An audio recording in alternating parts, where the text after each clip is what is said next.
তো good morning সবাইকে। এখন বাজছে সকাল 8:30। আমরা সবাই স্নান টান সেরে রেডি হয়ে গিয়েছি, মানে ফ্রেশ হয়ে নিয়েছি, রেডিটা এখনও হয়নি। বাট আমাদের আজকে নেক্সট প্ল্যানটা যেটা ছিল সেটা হয়তো এক্সিকিউট হতে বেশ খানিকটা টাইম লাগবে। তার কারণ আমরা যে জায়গাটায় আছি সেই জায়গাটার রুটটা এতটাই বাজে, এতটাই অফ রোডিং, এতবার করে গাড়িগুলো ওঠানামা করে একটা গাড়ির ক্লাচ প্লেট পড়ে গেছে, তো ওটা এখন সারাতে দেওয়া আছে। বাট গ্যাংটক থেকে আসবে জিনিস, তারপরে সারবে, তারপরে আমরা গাড়ি পাবো, তারপরে আমরা বেরোবো। তো মোটামুটি আমাদের 2-2.5 তো টাইম লাগবেই। তো আমরা আপাতত এই প্রপার্টিটাতেই এখন এই টাইমটা স্পেন্ড করব। সেরকমভাবে করার কিছু নেই, পাহাড়ের এই কোলে সুন্দরী নিস্তব্ধটাকে এনজয় করব। আর এখন সবাই ব্রেকফাস্ট করতে যাচ্ছি। তোমাদের সাথে আমি অলরেডি প্রপার্টির ভিউটা তো শেয়ার করেইছি, আবার কিছু ভালো ভালো শট তোমাদের সাথে শেয়ার করব। এখন আমরা যাই, ঝটপট করে ব্রেকফাস্টটা করি, তারপরে ভাবছি এখানে কিছু ফটো ভিডিও শ্যুট করব, তারপরে দেখি কতটা টাইম কাটানো যায় তিনটেও। পাহাড়ি সৌন্দর্যের সাথে সাথে এই রিসর্টটার একটা বিশেষত্ব হচ্ছে এই রিসর্টটাতে প্রচুর পরিমাণে রোজ প্ল্যান্ট রয়েছে। আর প্রত্যেকটা প্ল্যান্টই হচ্ছে রেড রোজের প্ল্যান্ট, আর প্রত্যেকটা রোজ প্ল্যান্টে প্রচুর রোজ ফুটে রয়েছে। আর এইটার জন্য রিসর্টের সৌন্দর্যতার জন্য দ্বিগুণ হয়ে গিয়েছে। আমরা আবার যৌথ উদ্যোগে আবার একসাথে ব্রেকফাস্ট করতে যাচ্ছি। চল যৌথ উদ্যোগে। আজকে ওই রিলগুলো বানাবো। হ্যাঁ, অনেক কটা দেখে রেখেছি, অনেক কটা আমাদের রুমের রিল গুলো বাকি আছে। রুমের কেন তেবড়ে দিল দেখ গাছে। কি বলবো তেবড়া।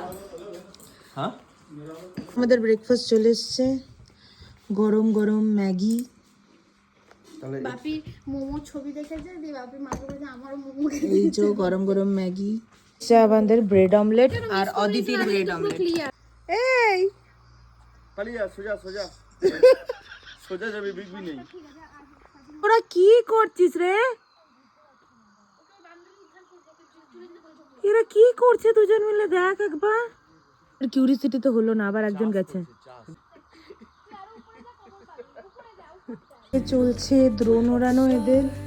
এদিকে সোনালিকা একটু ল্যাপটপ নিয়ে বসেছে, আর এদিকে অদিতি বসেছে মেকআপ করতে। এরপরে যতক্ষণ না আমাদের গাড়ি ঠিক হওয়ার খবর পেয়েছিলাম ততক্ষণ আমরা রিসর্টেই ছিলাম, আর একটা ভীষণ সুন্দর স্লো মর্নিং স্পেন্ড করেছিলাম। এই রিসর্টের কিছু ভালো ভালো ফটো ভিডিও আমি অলরেডি ইনস্টা আর ফেসবুক হ্যান্ডেলে শেয়ার করেছি, তোমরা চাইলে ডেফিনেটলি চেক আউট করতে পারো। গাড়িতে ব্যাগ বাঁধা অলরেডি ডান, আর এই দিকে চলছে আরেকটা ব্যাগ বাঁধা। আমরা এখন আপাতত হেঁটে নামবো, আমরা তিনজন। তার কারণ একটা গাড়ি যেহেতু আমাদের কাছে নেই, তো দুটো লাগেজ এক্সট্রা এটাতে বাঁধা হচ্ছে। তো আমরা চেপে তো নামবো না, বাট হেঁটে নামবো আমরা তিনজন। পারবি? এই যে আমরা এখন সবাই মিলে ট্রেক করে নামছি এই বিচ্ছিরি রাস্তাটা। ওই যে অদিতি সামনে সামনে আমাদের রিসর্টের কালি যাচ্ছে। ফাইনালি ও আমাদের সাথে সাথে এত দূর এলো। মা গো মা, সত্যি লয়ালিটি ইজ লয়ালিটি। কাটটা দিয়ে নেমে আমরা ফাইনালি রোডে এসে পৌঁছলাম। আমাদের গাড়ির ওই দিক থেকে খবর এসছে যে ঠিক হয়ে গেছে, এবার আমরা হয়তো রওনা দেবো।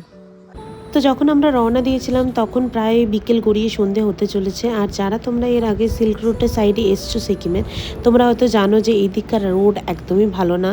একটু পরপরই মোটামুটি অফ রোডিং করতে হচ্ছিলো, যেখানে রোড এখনও তৈরি হয়নি। আর যে জায়গায় একটু ভালো রোড আমরা পাচ্ছিলাম সেই জায়গায় আমরা যতটা স্পিডে তাড়াতাড়ি যাওয়া সম্ভব হচ্ছিলো যাচ্ছিলাম।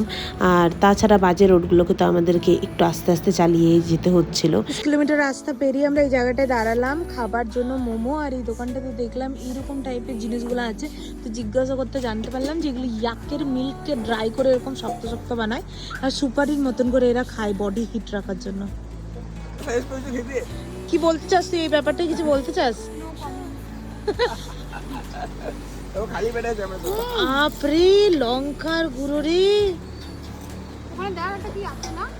এই যে সুন্দর জলের ধারে, ব্রিজের ধারে বসে গ্রাইডিং গিয়ার পরে ল্যাপটপ খুলে কি করতেটা কি চাইছিস তুই এখানে এসে? এটা ওর কি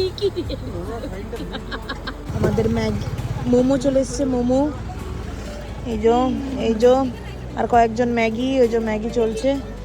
পাহাড়ে যেহেতু সন্ধে একটু তাড়াতাড়ি নামে, সেই জন্য আজকেও আমাদের সন্ধে নেমে গিয়েছিল পৌঁছানোর আগেই। আর আমরা যে আজকে স্টেটা বুক করেছিলাম সেই স্টেটা অবধি আমাদের গাড়ি পৌঁছতো না, সেই জন্য গাড়িটাকে একটু আগে রেখে আমাদেরকে হেঁটে হেঁটে ওই জায়গাটা অবধি পৌঁছতে হয়েছিল।